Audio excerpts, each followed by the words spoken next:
All right, let's jump right in. We're looking at a source today that's making a really bold claim that behind the curtain, a deep structural connection is being forged between a titan of traditional finance, BlackRock, and a leader in crypto, Ripple. So, for months, maybe even years, the story has been the same, right? You've probably heard it. The common wisdom was that these two companies are in completely different universes. The idea that the world's largest asset manager had any real functional link to Ripple, well, it was pretty much dismissed. But, according to the source we're digging into today, that nice little story, yeah, it just fell apart. It argues that some recent moves have completely dismantled that idea of separation. And this, my friends, is where things get really interesting. And let's be super clear here. This isn't about rumors or some crazy hype train. Nope. The source material points us toward the nuts and bolts, the underlying infrastructure. We're talking about the financial plumbing that it claims is quietly connecting these two giants. Okay, so let's start pulling this apart. The first piece of the puzzle is all about the technology they're sharing. First up, you've got BlackRock. Their tokenized fund, BUIDL, this is a real thing with real money behind it. And the key detail, the thing you really need to pay attention to, is the technology it runs on, the Wormhole NTT standard. This isn't just any old crypto bridge. It's considered top-tier, institutional-grade stuff. And boom, here it is, the first big aha moment the source points to. Ripple's newly announced stablecoin, which they're calling RLUSD, is being built using the very same Wormhole NNT standard. Not something similar, the exact same technological rails. So you have to ask yourself, right? What does it mean when two giants like this start laying down the exact same tracks? Is that just a coincidence? Or is this a sign of a much more strategic alignment happening right under our noses? So what is this Wormhole NTT thing anyway? Well, think of it this way. A lot of crypto bridges just make wrapped copies of a token, which can be risky. NTT is different. It means native token transfer. It moves the actual original asset. For big institutions that can't mess around with security and compliance, this is like a total game changer. It's a non-negotiable feature. Right. So the argument here is pretty simple. This is not an accident.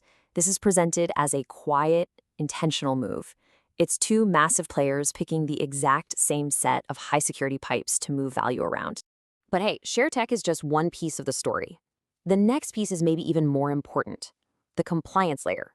You know, all the rules and regulations that traditional finance absolutely has to follow. And that brings us to a company called Securitize. These guys are a huge deal in tokenizing real-world assets. They handle all the tough stuff, the KYC, the AML, custody for institutions, you name it. They're a key partner for BlackRock, and they've got heavy hitters like Morgan Stanley and Coinbase in their corner. So yeah, they're legit. Okay, so this is where it gets really interesting.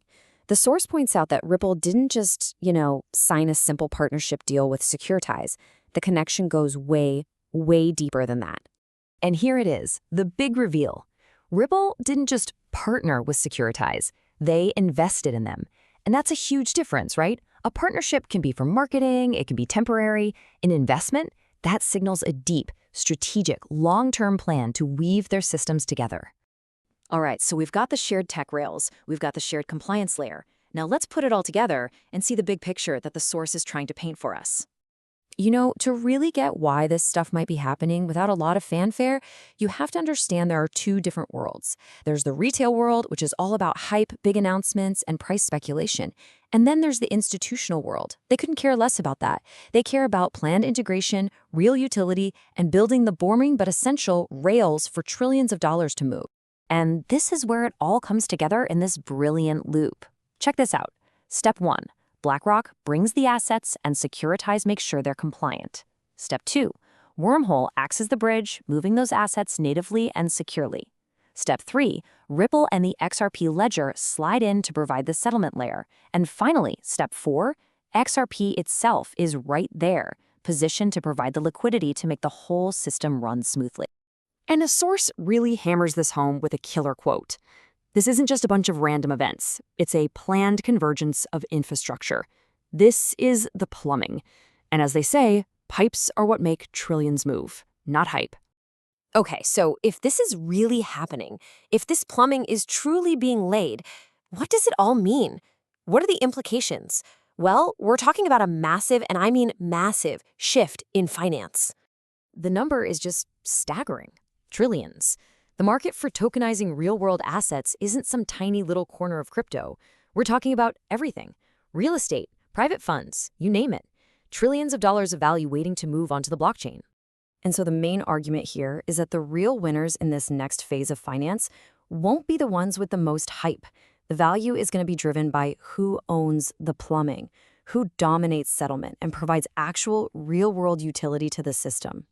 And when you look at Ripple's moves over the years, the source argues it all starts to look like a very deliberate long game.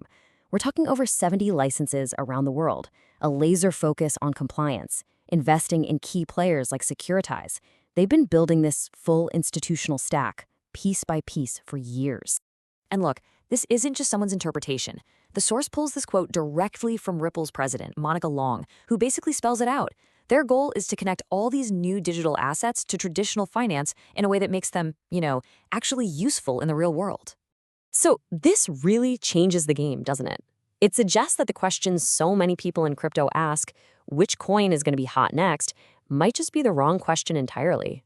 Instead, the source suggests we should be asking a much bigger, more fundamental question. Which rails are already plugged in?